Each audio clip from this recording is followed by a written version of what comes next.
In my early 20s, I was diagnosed with a specific type of vision loss. If you had this same vision loss, what you looked directly at would disappear. So I'm driving to work in that same season of my life, and I enter the intersection where I turn left every day. I pause and I look at oncoming traffic, and it appears no one's coming, so I turn left.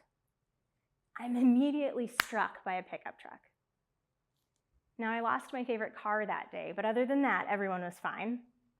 That accident then became the catalyst for me to figure out how to use my eyes. See, my eyes were fixed where it was common. I was looking at oncoming traffic, but I needed to fix them in a different place so that I could see better. You likely don't share my same vision loss, but this practice of becoming aware of our blind spots and the potential trucks coming at us, and then being intentional about fixing our eyes somewhere else so that we see better, that practice holds value for all of us in so many areas of our lives. Here are 4 examples.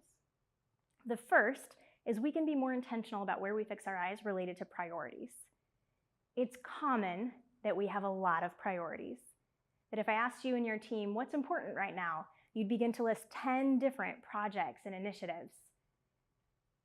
And the truck that may be coming at you if you do that is mistaking busyness for impact. So instead, what if you asked, what's the one thing that if we accomplish nothing else in 6 months, that one thing would have tremendous impact? And then you fix your eyes on the top impact priority. Area number 2, where you can be more intentional about where you fix your eyes, is when you are observing problems. Now, we casually look at the decisions made in another department or above us in the hierarchy of the organization, and our opinions and our judgments come easy. So while it's good to be informed, it's also common that we then fix our eyes on that problem, and the truck coming at us is that we're not actually contributing to the solution. So instead, we choose to fix our eyes on our influence toward the solution. This can look like a lot of things, being prayerful or donating or volunteering, but the most common and effective is asking and then advocating. Seeking first to understand, and then seeking opportunities to give feedback. Area number 3, where you can be more intentional about where you fix your eyes, is in interpersonal conflict. Now, we all have this. We have emotions and we work with other people. So it happens that we become emotionally unsettled, that we're hurt or deeply frustrated. And when that happens, it's common for us to fix our eyes behind a screen and on other people. And behind a screen, we text about it or we email about it as if the email will mask our annoyance and deep hurt and make us an effective communicator. Or we fix our eyes on someone not involved, like a colleague or a friend, and we whisper about it. We've all felt this when we walk down the halls, and you can tell the tone of those whispers is not planning a surprise party. Or under the guise of asking for advice, we close the door so we can vent about it. But the truck coming at us when we fix our eyes in those common places is that we are still carrying those negative emotions. They may manifest themselves in walls and distrust, and they will potentially also hit the other people that we're talking to while we haven't resolved those negative emotions. So choosing to fix our eyes somewhere else so that we see better in conflict looks like fixing our eyes first on ourselves. We step back, we recognize that we're emotionally unsettled by something, and we give ourselves space to process those emotions so that they are not in control of us, but we are in control of them, even if they're still there. We're self-regulating. And we own whatever our part is in this hurt or frustration. And after we've looked at ourselves, we step back in and we intentionally fix our eyes eyeball to eyeball, face to face with the person we have a conflict with. Now, we have to have done this self-look first because the boxing gloves have to come off so that we can lean into that conversation and we can seek to understand. It might sound like this. Hey, that scenario was really tough for me. I assume the best of you. Can I hear where you were coming from? And then could I maybe share why it triggered me? I fully acknowledge that that conversation is uncomfortable almost every single time. But it is also the only place where there's potential for understanding and healing and resolution. Here's the kicker. It's hard because I'm already uncomfortable when I'm emotionally unsettled to go more uncomfortable and have that face-to-face conversation.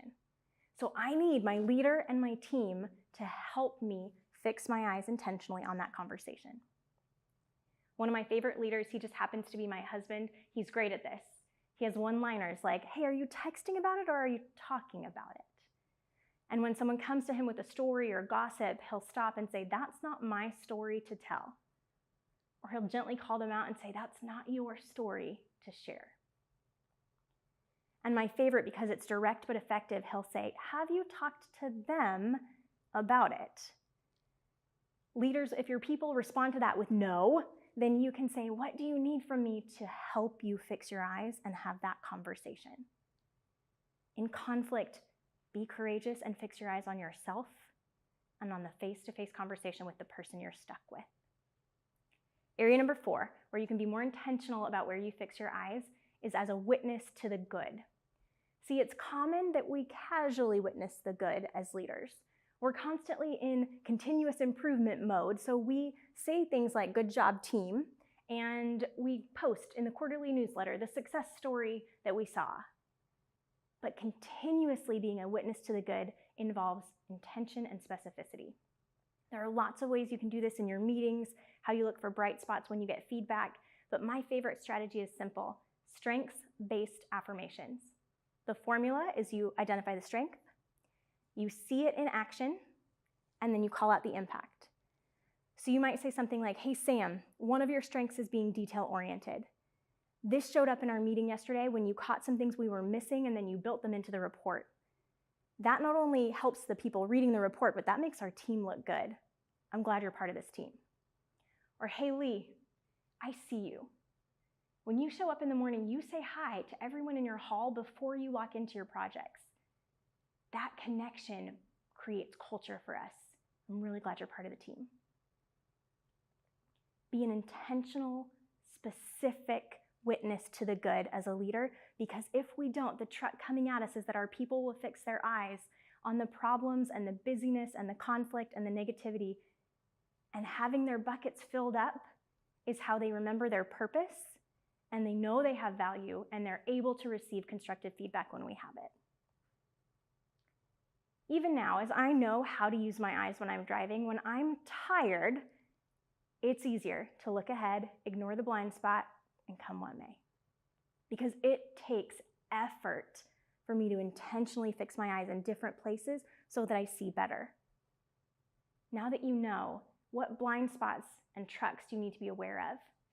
And will you take the effort to intentionally fix your eyes so that you see better?